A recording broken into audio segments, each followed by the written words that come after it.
Hello students, teachers, welcome! Bem-vindos à nossa aula de língua inglesa. Eu sou o professor Ademir Ribeiro e nós vamos juntos aí para a nossa aula de hoje. Vamos dar uma olhadinha no que nós temos preparado para hoje? Então nós temos na nossa aula 21, revisão e avaliação. Vamos iniciar nossa revisão?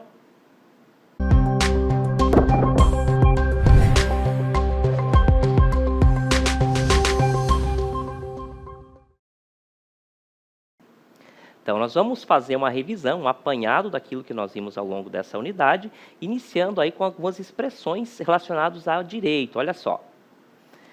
Expression and rights, expressões, né? Ou expressão e direitos. Nós temos, então, essas palavrinhas aqui, ó. Freedom of expression, que significa liberdade de expressão. E aí o exemplo. Freedom of expression is a basic human right. Então, a liberdade de expressão é um direito básico do ser humano. Aí, na sequência, nós temos civil rights, que é direitos civis. Civil rights movements often use music and art.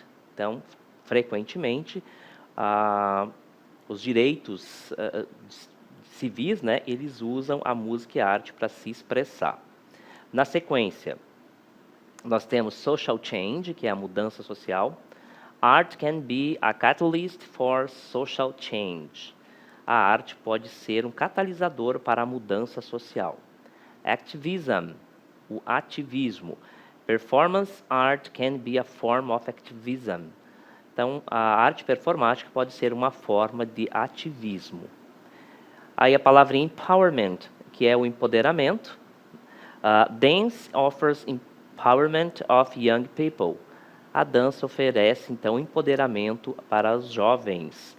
A expressão young people, né, people, pessoas, young, jovem, pessoas jovens, né, a gente se resume apenas em jovens, tá certo? Um outro aspecto que nós vimos ao longo das aulas foi sufixo. Olha só, o sufixo ism, ISM, ISM, né, e sufixo nas palavras em língua inglesa com essa terminação. Então, o que é um sufixo ism? Nós temos esse sufixo na formação de substantivos, tá? Ele vai indicar doutrinas ou sistemas de pensamento, e.g., exemplo gratia, né? Exemplo, capitalism and feminism, capitalismo e feminismo. Nós temos também comportamento e atitudes ou ideologias. Nós temos exemplos ali, racism and activism, né? Respectivamente, racismo e ativismo. E também nós utilizamos, né, as palavras formadas por esse sufixo também dão conta de estilos artísticos ou culturais. Exemplo, Cubism and Modernism. São dois períodos aí artísticos, tá? Todas palavras formadas com o sufixo ism, ok? Que a tradução para a língua portuguesa vai ser ismo. No caso ali, capitalismo, feminismo e assim por diante, tá bom? Então, as palavrinhas que vocês verem, essa terminação, esse sufixo, fiquem atentos, que a tradução dele, o significado dele vai ser ismo, na maioria das vezes. Ativismo, racismo, cubismo, tá? Isso vai facilitar a aprendizagem de vocês e a ampliação do vocabulário, tá bom? Nós vimos também ao longo das nossas aulas o Grammar Topic, né? Nós vemos um tópico gramatical que é esse aqui, olha só. Quando nós usamos essa conjunção, conjunction, né? Whether significa ser. Quando que eu uso essa conjunção? Então, whether is a conjunction used to express condition or alternative. Então, whether é uma conjunção que eu utilizo para expressar condição e alternativa. Sempre nessas situações, tá? Exemplo. Nós temos aqui, whether you are at home or on the go. Fit life adapts to your lifestyle. Se você está em casa, né, eu estou dando a opção, se você está em casa, or on the go, a expressão on the go, gente, é em movimento, caminhando, andando, enfim. Vamos traduzir, né? Se você está em casa ou na rua, né? Fit Life, que é o nome de um aplicativo, né? Um suposto aplicativo, adapts to your lifestyle. Então, se você está em casa ou na rua, o aplicativo, né, Fit Life, vai se adaptar ao seu estilo de vida. Repare que eu estou dando uma condição aqui, né? Eu estou dando duas alternativas. Então, o whether é usado para introduzir uma condição ou alternativa. Esse exemplo evidenciou bem isso, tá? Um outro tópico de gramática que nós vimos, nosso Grammar Top 2, foi o seguinte: o uso de adjetivos e adjective phrases, né? O uso dos adjetivos, ou adjectives em língua inglesa, também dos adjetivos em língua inglesa que funcionam como, aliás, é uma frase, né? Uma oração que funciona como adjetivo de uma outra. Então, é comum nós termos uma palavra que funciona como adjetivo, né? Qualificando o substantivo, mas há situações onde uma frase vai estar na função de adjetivo, também qualificando né, dentro daquele contexto, tá? Então, adjectives describe or modify nouns to provide more detail. Em resumo, os adjetivos vão descrever ou modificar substantivos para dar a ele mais detalhes. Né? É a característica dos adjetivos dar qualidades. Já os adjective phrases, né, as frases adjetivas ou orações adjetivas, elas podem expandir os adjetivos, né, com o uso dos adjetivos, incluindo, né, including additional, descriptive elements. Então, as frases ou as orações adjetivas, tá, elas vão expandir por incluir, né, uma descrição adicional ou elementos. É comum, né, essas orações adjetivas elas estarem separadas às vezes por vírgulas, tá? Porque ela vai ser usada dentro daquele contexto como vai dar uma qualidade, né, a uma oração que já foi utilizada anteriormente, né? Ela vai expandir ou adicionar alguma informação àquele contexto ali, tá? Nós temos alguns exemplos, né? A primeira frase ali, nós temos enjoy personalized workouts, expert tips and real-time progress tracking. Aqui é um período, tá? Um período composto, que é a junção de algumas orações dentro de um mesmo contexto. Nesse caso aqui, ó, personalized workouts. Personalized é o adjetivo, tá? Que vai modificar o substantivo workouts. Workouts é exercício físico, personalized é uma qualidade, então, desse tipo de exercício, tá? Aí, no outro exemplo, expert tips, né? Dicas de especialistas. Expert, a palavrinha expert, modifica, ou seja, ela vai dar uma qualidade, vai modificar tips. Tips são as dicas, né? São os substantivos. E expert é essa qualidade, né? Esse adjetivo, tá? Então, ele vai sugerir, né, que as dicas vêm de uma fonte segura, de uma fonte confiável, de uma fonte que sabe o que está falando. Já nesse último exemplo aqui, nós temos uma oração adjetiva. Um contexto, né, onde eu tenho mais de uma palavra com a função de adjetivo. Real-time progress tracking.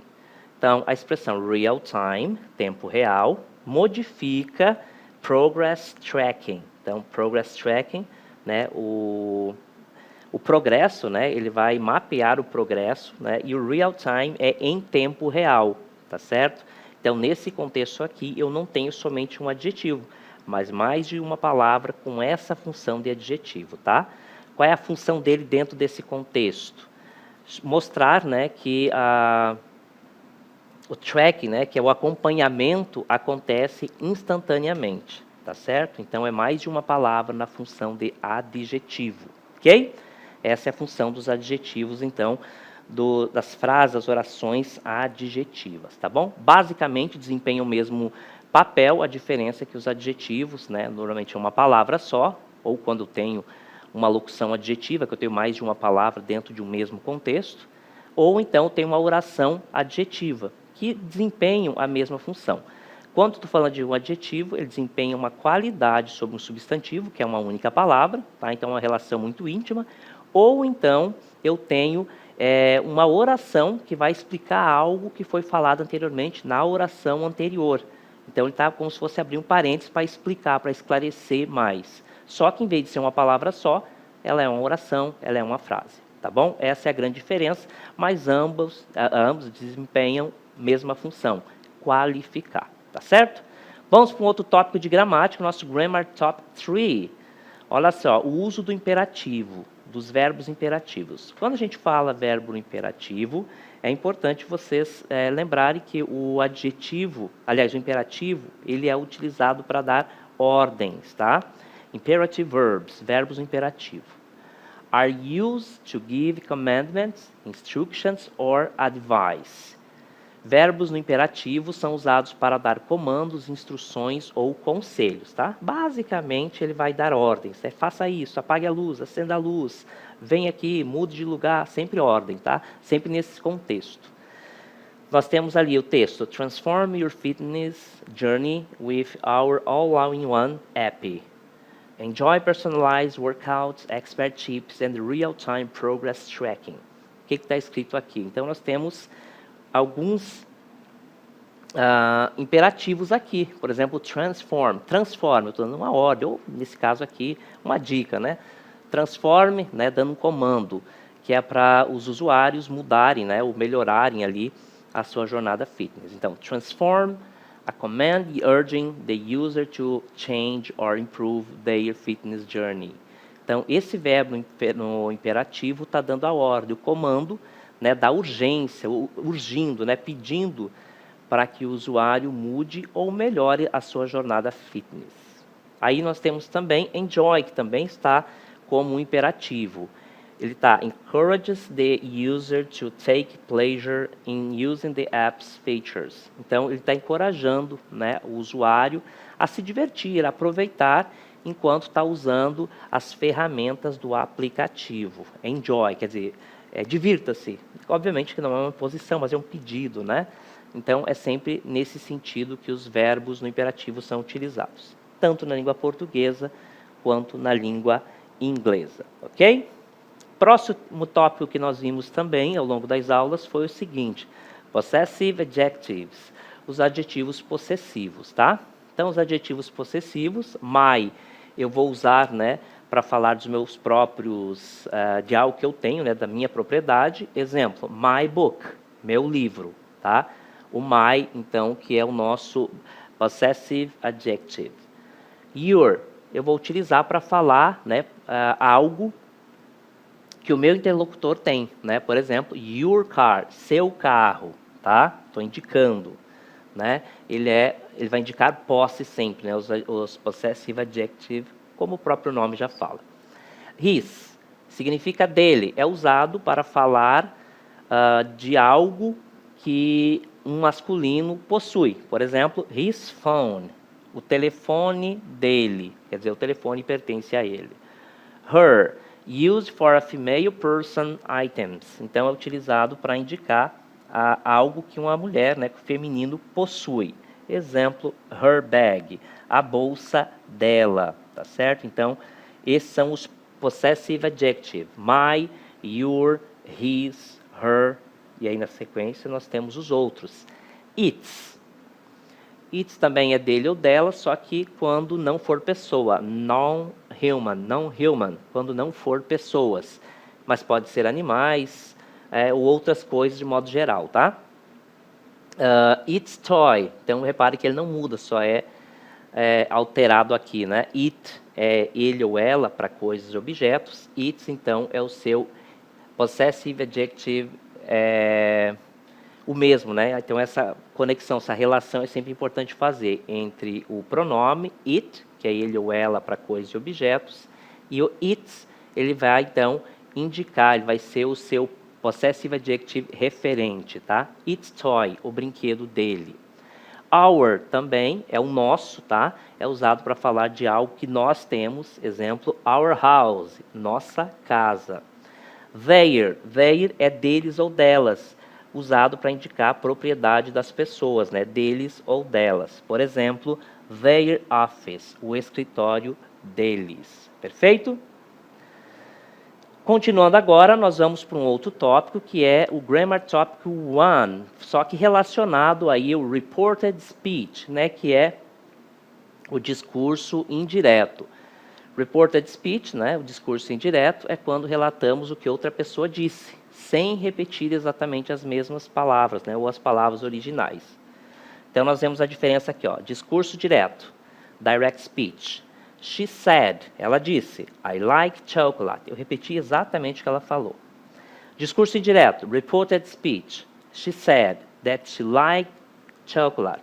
Ela disse que ela gostava de chocolate. Então, eu estou falando a mesma ideia dela, só que com palavras diferentes. Isso é o discurso indireto, reported speech. Nosso outro tópico de gramática dá conta do present perfect.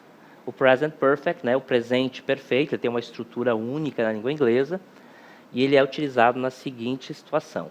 O present perfect conecta o passado com o presente e não foca quando a ação aconteceu, mas o resultado ou a experiência até agora. É um outro tópico gramatical, né? Ações que aconteceram em um tempo não especificado no passado. Olha só o exemplo que nós utilizamos do present perfect.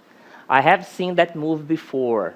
I have seen that movie before. Eu já vi esse filme antes. Olha só, não importa quando, mas o fato de que aconteceu. Ou seja, não importa quando eu vi, mas em si, né, o que importa é o fato. Essa é uma situação onde eu vou utilizar esse tempo verbal, present perfect. Então, nós falamos agora, né, uma outra situação, ações que começaram no passado e continuam até agora. They have lived here for 10 years. Eles moram aqui, ou têm morado aqui, por 10 anos.